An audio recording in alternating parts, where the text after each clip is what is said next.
ഉമ്മാനോടും ബാപ്പാനോടും തന്നെ ചെറിയ കാരണങ്ങളുടെ പേരിൽ കുറേ കാലം തെറ്റി നിൽക്കുന്ന ആളുകളെ നമുക്കറിയാം. ഈ റമദാനിൽ എല്ലാ ദിവസവും ലൈവ് അല്ലിജാബ സെഷൻസ് ഉണ്ടായിരുന്നു. റമദാനുമായി ബന്ധപ്പെട്ട് അല്ലിജാബ ചോദ്യങ്ങൾക്കൊക്കെ അപ്പോൾ തന്നെ ശ്രോതാക്കൾക്ക് നേരിട്ട് വിളിക്കാനും ഫീഡ്ബാക്ക് വഴി അയക്കാനൊക്കെ അവസരങ്ങളുണ്ടായിരുന്നു. ശ്രോതാക്കൾ പരമാവധി ഉപയോഗപ്പെടുത്തിയിട്ടുണ്ട്. അന്ന് വന്നൊരു ശ്രോതാവിന് വന്നൊരു സംശയം ഉണ്ടായിരുന്നു. എനിക്ക് ഒരു കൂടെ വീട്ടിലുണ്ട ഒരു വ്യക്തിക്ക് എൻ്റെ അടുത്താണ് തെറ്റെന്നറിയാം, എന്നാലും എനിക്ക് പുറത്തു കൊടുക്കാൻ കഴിയില്ല, ഞാൻ എന്താ ചെയ്യേണ്ടതെന്ന് വെച്ചിട്ടൊരു ഫീഡ്ബാക്ക് ഒരു അല്ലിജാബയിൽ ഒരു ചോദ്യം വന്നു. അന്ന് ലൈവിലുണ്ടായിരുന്നത് ബഹുമാനായ ഹംസ മദീനിയായിരുന്നു. നമ്മുടെ ജീവിതത്തിൽ പല കാര്യങ്ങളും ഉണ്ടാകുമ്പോൾ പലപ്പോഴും വ്യക്തികളാണ് പരസ്പരം എൻ്റെ അടുത്ത് തെറ്റുണ്ടാവും, നിങ്ങളുടെ അടുത്ത് തെറ്റുണ്ടാവും, പരസ്പരം ഇടപഴകുമ്പോൾ ആരെങ്കിലും ഒരാളടുത്ത് തെറ്റുണ്ടായി കഴിഞ്ഞാൽ അത് പുറത്തു കൊടുക്കാൻ നമുക്ക് കഴിയേണ്ടതുണ്ട്. അല്ലെങ്കിൽ അത് മനസ്സിലാക്കാനോ അദ്ദേഹത്തിനെ മനസ്സിലാക്കാനോ കഴിയേണ്ടത്. കഴിഞ്ഞ പെരുന്നാളിൻ്റെ സുദിനത്തിൽ പോലും ഒരാൾ പങ്കുവെച്ച അനുഭവത്തിൽ നമ്മളിങ്ങനെ മനസ്സിൽ ചില കാര്യങ്ങൾ കൊണ്ടു നടക്കുകയും അവസരം കിട്ടുമ്പോഴൊക്കെ അതിന് പകരം വീട്ടാൻ അല്ലെങ്കിൽ തിരിച്ചു കൊടുക്കാൻ ശ്രമിക്കുന്ന ഒരു സാഹചര്യം ഒരു വ്യക്തി അല്ലെങ്കിൽ ഒരാൾ പങ്കുവെച്ചു. അന്ന് എന്നോട് അങ്ങനെ ചെയ്തത്, അപ്പോൾ ഇപ്രാവശ്യവും ഞാനൊന്ന് അങ്ങനെ ചെയ്യാം, അങ്ങനെ പുറത്തു കൊടുക്കാതെ മനസ്സിൽ വെക്കുകയും എന്നിട്ട് അവസരം കിട്ടുമ്പോൾ തിരിച്ച് കൊടുക്കാനും അല്ലെങ്കിൽ തിരിച്ച് അതേ നാണയത്തിൽ തിരിച്ച് പണിയാനും ഒക്കെ ശ്രമിക്കുന്ന ആളുകൾ നമുക്ക് ചുറ്റുമുണ്ട്. മഹാനായ അബൂബക്കർ സിദ്ദീഖ് റളിയല്ലാഹുവിൻ്റെ കാലത്ത് റസൂലിൻ്റെ കാലത്ത് തന്നെ അത് ആയിഷ റളിയല്ലാഹുവിനക്ക് എതിരെ വ്യഭിചാരോപണം ഉണ്ടായി. അന്ന് അബൂബക്കർ റളിയല്ലാഹു നിലപാടെടുക്കുന്നുണ്ട്. അദ്ദേഹം ചെലവിന് കൊടുക്കുന്ന ഒരു വ്യക്തി ഇതിലുണ്ട്, ഈ കൂട്ടത്തിലുണ്ടെന്ന് പറഞ്ഞപ്പോൾ ഞാൻ ഒരിക്കലും എനിക്ക് നീ ചെലവിന് കൊടുക്കൂല എന്നുള്ളത് അദ്ദേഹം പ്രഖ്യാപിച്ചു.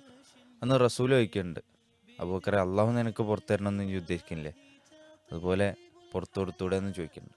പലപ്പോഴും ഈ റമദാനിലും അല്ലാത്ത സമയത്തും രാത്രികൾ നമ്മൾ എണീച്ചിട്ടും ചെയ്തു പോയ തിന്മകളോട് നമ്മളെപ്പോഴും റബ്ബിനോട് ഇസ്തിഗ്ഫാർ തേടുന്നവരാണ്. തൗബ കലങ്ങിയ കണ്ണുമായി തൗബ ചെയ്യുന്നവരാണ്. റബ്ബ് പൊരുത്തപ്പെടണമെന്ന്, റബ്ബ് പുറത്തു തരണമെന്ന്, തെറ്റുപറ്റിയതിൽ നിന്ന് റബ്ബിൻ്റെ റബ്ബ് ഏടുകളിൽ നിന്ന് മായ്ച്ചു തരണമെന്ന് ആഗ്രഹിക്കുന്നവരാണ്. അതിനുവേണ്ടി തേടുന്നവരാണ്, കഴിയുന്നവരാണ്. അത് നമ്മുടെ ഈ ലോകത്ത് നമ്മോട് തെറ്റ് ചെയ്ത ആളുകളോടും ആദ്യം ഒരു നിലപാട് സ്വീകരിക്കാൻ നമുക്ക് സാധിക്കേണ്ടതുണ്ട്. അവർ മുന്നോട്ട് വരുമ്പോൾ അത് പുറത്തു കൊടുക്കാൻ പണ്ഡിതന്മാർ പറഞ്ഞ് കാണാൻ സാധിക്കും.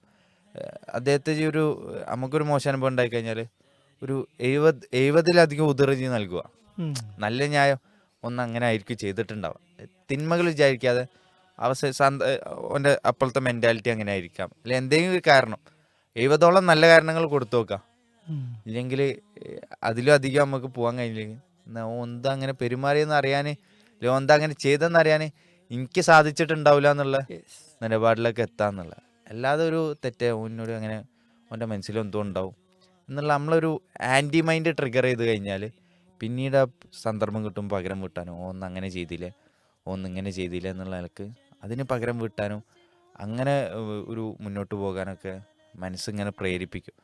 അപ്പോൾ അള്ളാഹു നമുക്ക് പുറത്തു തരാൻ നമ്മൾ ആഗ്രഹിക്കുന്നത് പോലെ നമ്മൾ മറ്റുള്ളവർക്ക് അവരുടെ ജീവിതത്തിൽ നമ്മോട് എന്തെങ്കിലും ചെയ്തിട്ടുണ്ടെങ്കിൽ അത് പുറത്തു കൊടുക്കാൻ നമുക്ക് സാധിക്കേണ്ടതുണ്ട്. ഒരുപാട് പാഠങ്ങൾ അതിലുണ്ട്.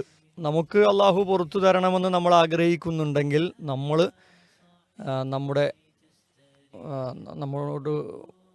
പുറത്തു കൊടുക്കേണ്ടവർക്ക് പുറത്തു കൊടുക്കുക, മാപ്പാക്കുക. അതൊരു പക്ഷേ നമ്മുടെ ഉമ്മയും ബാപ്പയും തന്നെ ആവാം.